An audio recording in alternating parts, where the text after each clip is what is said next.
En ce temps-là, les pharisiens et quelques scribes venus de Jérusalem se réunissent auprès de Jésus et voient quelques-uns de ses disciples prendre leur repas avec des mains impures, c'est-à-dire non lavées.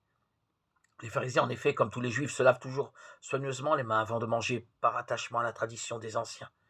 Au retour du marché, ils ne mangent pas avant de s'être aspergés d'eau, et ils sont attachés encore par tradition à beaucoup d'autres pratiques, lavage de coupes, de carafes et de plats. Alors les pharisiens et les scribes demandèrent à Jésus, pourquoi tes disciples ne suivent-ils pas la tradition des anciens? Ils prennent leur repas avec des mains impures. Jésus leur répondit, Isaïe a bien prophétisé à votre sujet, hypocrite, ainsi qu'il est écrit, ce peuple m'honore des lèvres, mais son cœur est loin de moi. C'est en vain qu'ils me rendent inculte. Les doctrines qu'ils enseignent ne sont que des préceptes humains. Vous aussi, vous laissez de côté le commandement de Dieu pour vous attacher à la tradition des hommes. Il leur disait encore, vous rejetez bel et bien le commandement de Dieu pour établir votre tradition. En effet, Moïse a dit, honore ton père et ta mère. Et encore celui qui maudit son père ou sa mère sera mis à mort. Mais vous, vous dites, supposons qu'un homme déclare à son père ou à sa mère les ressources qui m'auraient permis de t'aider, son corban, c'est-à-dire don réservé à Dieu. Alors, vous n'autorisez plus à faire quoi que ce soit pour son père ou sa mère.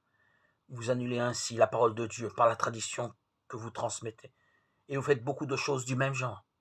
Marc 7, 1, 13. Ce que Dieu attend de nous, c'est l'adhésion du cœur, pas un formalisme ostentoire. Dans la pensée hébraïque, le cœur n'est pas seulement du domaine affectif, c'est bien plus intérieur, plus ample. C'est d'où vient la pensée, les décisions. On dit du sage et intelligent roi Salomon que Dieu lui avait donné un cœur ouvert, comme la plage au bord de la mer. Ce qui importe, c'est ce que nous pensons et décidons avec le cœur, c'est-à-dire depuis le plus profond de notre être. C'est là que l'amour de Dieu nous atteint et depuis là que nous devons décider d'entrer dans cette relation d'amour qui annonce son royaume. Ô Seigneur, rends mon cœur semblable au tien.